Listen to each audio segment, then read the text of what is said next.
पहले मैं आपसे पूछना चाहता हूं, इस पर आपकी प्रतिक्रिया क्या है? ये जो पेपर लीक की अब घटना सामने आ रही है, परीक्षा के जो पेपर होते हैं उन्हें किस तरीके से सेट करा जाता है, कैसे कोशिश की जाती है कि वो किस तरह से सुरक्षित रखे जाएं? क्योंकि आप इस जानकारी को बेहतर समझते हैं, आपको क्या लग रहा है कि कहां पर चूक हुई है?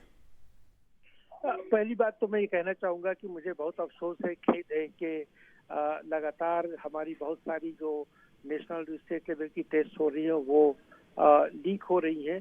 और मैं आपको बताऊं कि ये कोई एक ऐसी चीज है जिसके बारे में हमारी तमाम यूनिवर्सिटी सिस्टम, तमाम एजुकेशनल इंस्टीट्यूशंस बहुत अच्छी तरह से इसकी जानकारी रखती हैं कि ये पेपर सेट कैसे होते हैं, कहाँ प्रिंट होते हैं, कैसे डिस्ट्रीब्यूट होते हैं या एक जगह से दूसरी जगह कैसे जाते हैं।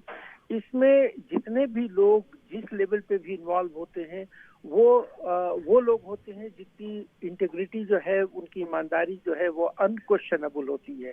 और ये बहुत जरूरी होता है कि हम ये टेस्ट कर लेते हैं, देख लेते हैं कि जो कहीं जो इस पूरे सिस्टम से, प्रोसेस से जो इन्वॉल्व होता है उसका कोई रिलेशन में हो या उसके कोई जानने वाले हो, किसी भी तरह से वो एसोसिएटेड ना हो, ताकि उसका कोई पर्सनल या वेस्टेड इंटरेस्ट उसमें ना हो।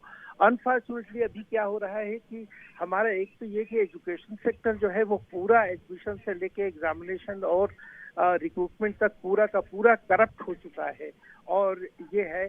और दूसरी बात ये कि जो हमारी जो एजेंसीज हैं जो एग्जामिनेशन पेपर सेट कराती हैं या फिर वो इवैल्यूएट कराती हैं या प्रिंट या पब्लिश कराती हैं, वो इस काम में बड़ी नाकाम रही हैं कि वो ये देख लें कि इससे जितने भी लोग जुड़े हुए हैं वो किस हद तक जो है वो ईमानदार हैं अपने देश के प्रति, अपने यूथ के प्रति, लोगों के, ताकि वो किसी भी तरह की लीकेज ना हो। ये बहुत ही अनफॉर्चुनेट है। और ये हम जानते हैं कि ये लीकेजेस तभी होती हैं जब हम अपने लोगों को एसोसिएट करने की कोशिश करते हैं, अपने लोगों को फायदा देने की कोशिश करते हैं। और फायदा क्या होता है? पेपर सेटर को कुछ पैसे मिलते हैं, प्रिंटर को पैसे मिलते हैं, एग्जामिनर को पैसे मिलते हैं।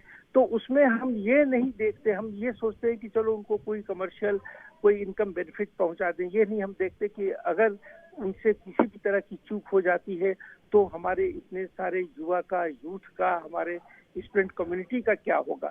तो मेरा अपना मानना ये है कि ये हमारी जितनी भी टेस्टिंग एजेंसीज हैं और या इससे जुड़े हुए लोग हैं, इस बात में बड़ी कोताही हो रही है कि हम ये देखें कि कौन लोग हैं जो हाई इंटीग्रिटी के लोग हैं। आप समझ में क्या कहने की कोशिश कर रहा हूं मैं?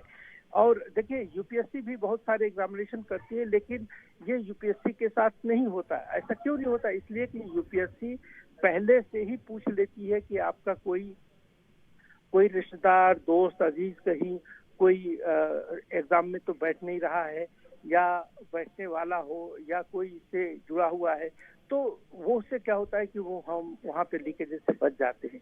लेकिन जितनी भी नेशनल टेस्टिंग सर्विस हो या सीबीएसई के हो या और जो रिक्रूटमेंट हो रही है उसमें इस बात का ध्यान नहीं दिया जा रहा है। और फिर आप ये जानते हैं कि इसमें बहुत सारी जो कोचिंग इंस्टीट्यूट्स हैं, अपने ज्यादा से ज्यादा बच्चों को सक्सेसफुल कराने के लिए वो कुछ न कुछ इसमें लोगों की ग्रीसिंग हैंग करते हैं, वो करप्शन में उनको इन्वॉल्व करते हैं। तो ये बहुत ही दुखद बात है और मैं ये समझता हूँ कि ये पूरी की पूरी सिस्टम की कोताही है और जो लोग इससे जुड़े हुए हैं उनको तो फौरन सैक कर देना चाहिए, तभी आपका सिस्टम क्लियर होगा। Thank you. बहुत बहुत शुक्रिया सर हमारे साथ जुड़ने के लिए।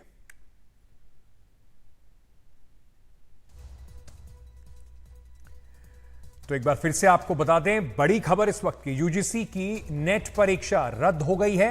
18 जून को ही यह परीक्षा हुई थी जिसमें करीब 9 लाख से ऊपर छात्र, 9,09,580 छात्रों ने इम्तिहान दिया था और यह परीक्षा पेपर लीक के शंका के कारण अब यह कैंसिल कर दिया गया है पेपर को और सीबीआई को जांच सौंप दी गई है। छोटा सा एक ब्रेक ले रहे हैं।